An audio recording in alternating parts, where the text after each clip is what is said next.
What is going on, everyone? This is El Karloff back here yet again, bringing you episode number 6 of our nostalgia gaming series.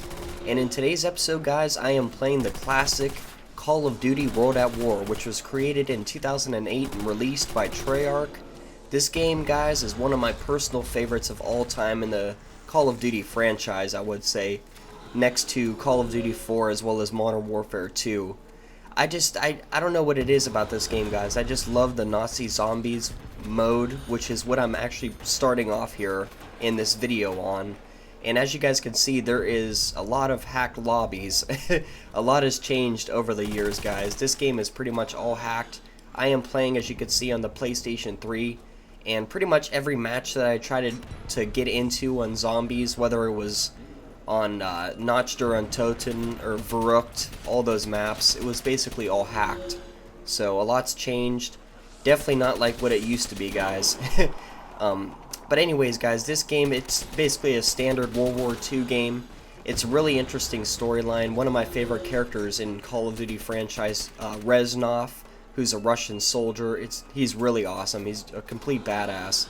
And he's also a recurring soldier, or actually a recurring character that he appears in Black Ops, which is a later installment in the Call of Duty franchise, as you guys all know. And yeah, guys, so in this quick little video, I know it's only 10 minutes long, I just wanted to give a brief little rundown of this game. You guys all know what it is and stuff, but I really wanted to just show you right off the bat here. Like, look at my friend's point system over there, how he has like 13 billion points and stuff, and just all these goofy things go on now in this game. It's kind of sad because back when I used to play this game in the good old days of 2008 and 9, it was just the lobbies and games were always action-packed and a great time. And it's kind of unfortunate now that the game's a little bit ruined with the hack lobbies. We're not able to play a decent match. And as you can see, another hack got enabled here, so now I'm running super fast. But anyways, guys, I will also showcase a brief, it's not a team deathmatch, I forget what it is, it's like Blitzkrieg or something. I forget the game mode, but I will be doing a little bit of gameplay on that coming up here in a second, just to show you what the multiplayer looks like these days. One of the cool things in this game, one of my favorite kill streaks, was the unlockable dogs, which were really overpowered when they first came out. I remember how many kills you could get just by having the dog selected as your kill streak. Also, the bouncing Bettys were a nice implementation into this game, which was kind of like a claymore, except it shot out of the ground and then exploded. You guys all know the deal. Another cool addition to this game, weapon-wise, was the flamethrower, which was one of my personal favorites. And just the Nazi Zombies game mode overall is just super, I think it's just super innovative, and I'm so happy that Treyarch decided to create this and release this with Call of Duty, because it definitely changed the game for the long run, for years to come. I mean, if you look at Call of Duty these days, zombies was really popular in the last installment, and I don't know, they kind of left it out with the newest installment of Modern Warfare, which is, I don't know, I guess they have a trademark on it or something, who knows. Maybe Treyarch actually does have a trademark on the zombies mode. I'm not sure about that though, guys, because I think Call of Duty Ghosts was created by Infinity Ward, but don't quote me on that. But yeah, they did create a mode that was similar to zombies. I think it was called Extinction or something. It featured some aliens or whatever. Call of Duty Ghosts was actually pretty decent. I really enjoyed that game. But I will be doing a bunch of Call of Duty game reviews coming up soon, guys, because it was a major part of my childhood growing up, was all the Call of Duty installments. And I was in the mood to play this game, so that's why I wanted to do an episode of Call of Duty World at War today. And yeah, guys, I ended up getting like 17 or 18 kills in this gameplay. I know it's really actually quick. Like I said, this video is only about 10 minutes long or so. But yeah, I just wanted to use kind of a variety of different weapons in this video, ranging from the the Thompson over here, and then I think I eventually pick up the STG-44, which is a pretty decent submachine gun. I think it's a submachine gun. I'm pretty sure it is. I know the Thompson is for sure, and the MP40, which is a really great submachine gun in this game. I had so many vivid memories of mowing down people as I was playing through the different maps. One of my favorite maps in this game is called Castle, and it's kind of like a Japanese like pagoda, or not a pagoda. What the hell was it? I forget what it's called, but it's a really cool Asian looking structure. I think it's called a pagoda, but I'm not sure exactly. I used to be really into like Japanese and Asian architecture back when I was really into Sly Cooper in my childhood. But yeah, guys, as you can see, I'm really getting quick-scoped here. I'm not sure if these guys have some sort of aimbot enabled, like some sort of aimbot hack, or if I'm just really shitty at this game right now. Because as you can see, I'm just getting mowed down here, but we got some momentum, so we're going to be capturing the flags 2 times faster.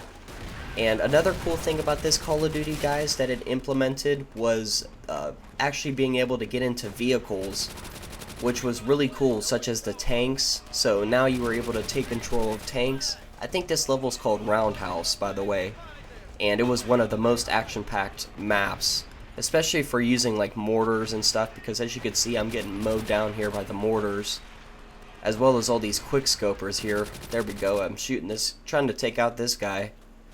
And your weapon penetration through like metallic surfaces and wooden objects is still prevalent in this game, similar to how it was in Call of Duty 4, which was the previous installment from World at War.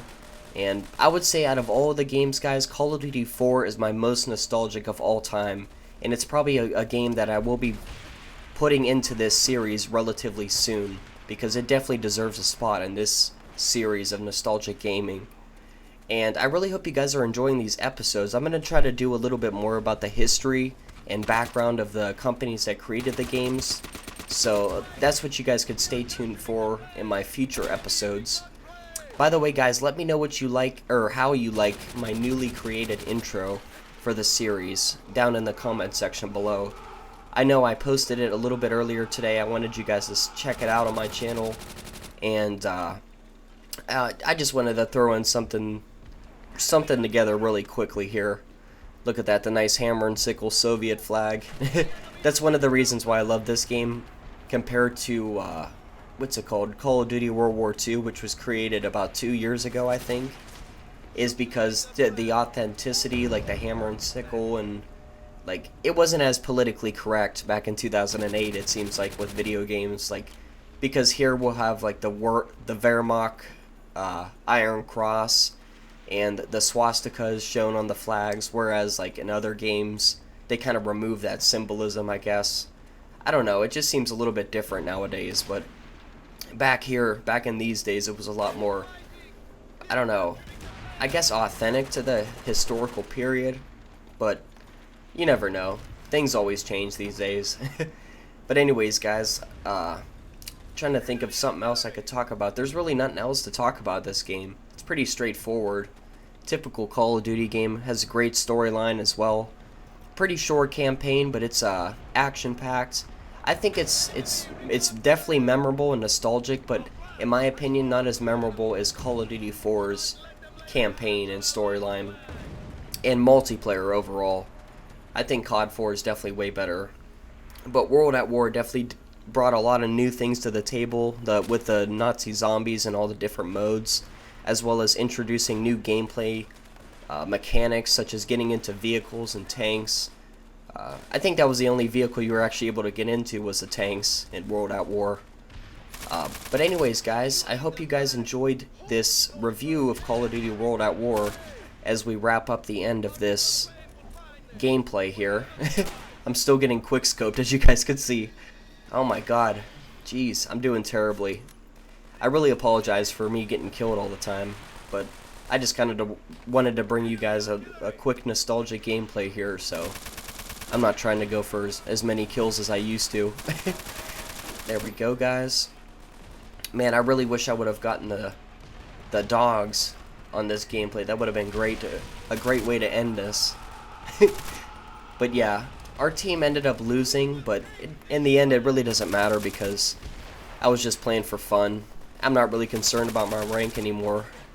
Actually, guys, prior to me recording this episode, well, not really prior to it, I've had this PlayStation account for probably a few years now, but I never really played this game before, so I'm only a rank 1 actually, which is why I got ranked up a few times throughout the duration of this gameplay. And I'm thinking about setting up my PlayStation 2 to my HD PVR, so now I'm going to be able to do some Nostalgia Gaming Series episodes from my PS2, and I have a ton of games that plan for that, so that's probably a good 20 episodes worth of content, because I have so many games from the PS2 that I want to do some Nostalgia Gaming Series episodes for, so you guys will have plenty of stuff to look forward to, guys, and if I don't post a video, it's because I'm going to be a little bit busy the beginning of this week coming up. So anyways, guys, thank you so much for watching this episode. I really hope you enjoyed it, and stay tuned for more content coming soon.